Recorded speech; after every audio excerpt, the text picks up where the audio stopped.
What's up, everyone, and welcome back to another episode of Izzy's Retro Video Game Reviews.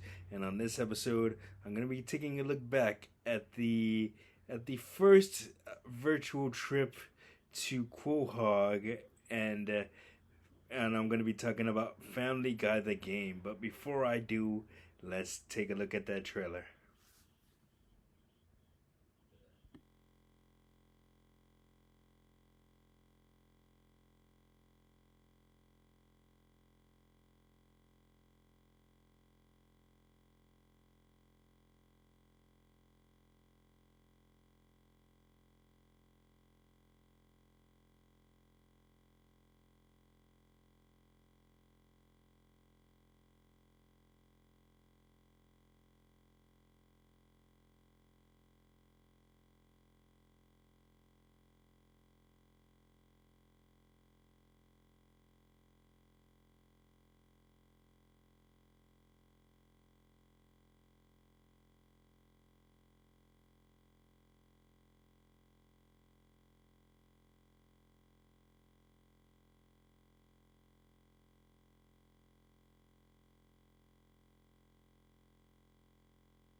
All right, let's talk about it, man. Family Guy the game.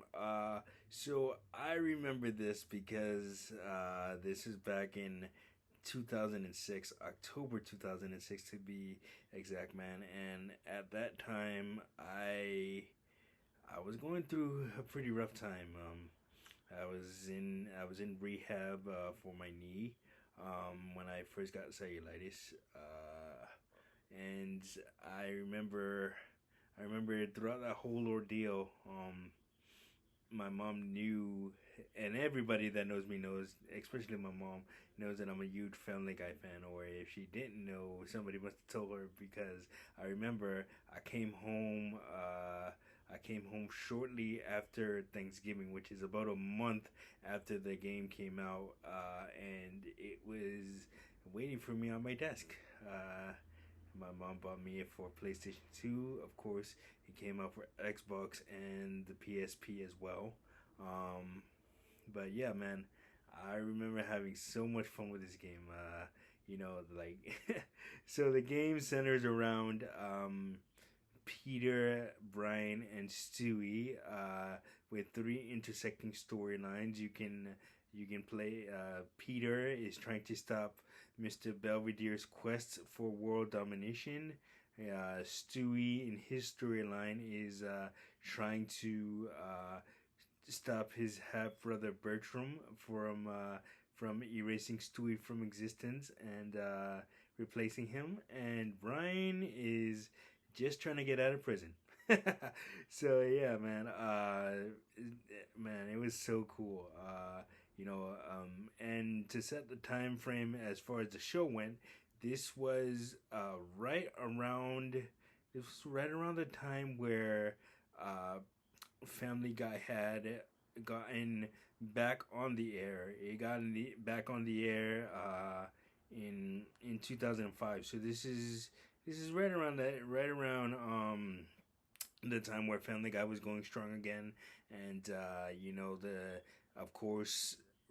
The resurgence of the previous season's DVDs helped to bring it back from cancellation and stuff like that. And so yeah, no, they Family Guy was definitely capitalizing on the money train as far as that went. But man, this the style of the game was cell shaded graphics, more like you would see, like you saw on Dragon Ball Z Budokai Part 2. Not 3D graphics, they were cell shaded, giving the characters more like an artsy style look to them. And of course, you had the entire voice casts for Family Guy the game. Of course, Seth MacFarlane and Alex Bornstein and everybody that was a voice on Family Guy was basically in this game. And I just remember having just like I know the game doesn't hold up too well now, but man, back in those days, I was just like willing to like I was gonna play anything to get me through rehab, man, and to get me home. And I still have the game to this day. It's sitting in my basement with my PS2 collection. I think I might fire it up after this one. But man, I am like I said, I'm such a huge fan of Family Guy, and I pretty much had everything that Family Guy was putting out back then. Family Guy Dominoes, Family Guy Monopoly, the Family Guy games, the DVDs. I had it all. Still have it all. Man, but this is a fun game to pass the time. Of course, they did another Family Guy. They did a few Family Guy games after this actually. Road to the Multiverse, which is centered around Brian and Stewie and the episode of the same name, where Stewie and Brian, you know, with the help of Stewie's return pad, navigate through different worlds and stuff like that. That was a pretty fun game too. If you guys want to see that one, see me do a review of that one, let me know down in the comments. But and they also did another mobile game, I believe, which was called The Quest for Stuff. I haven't played that one, but I did play Road to the Multiverse.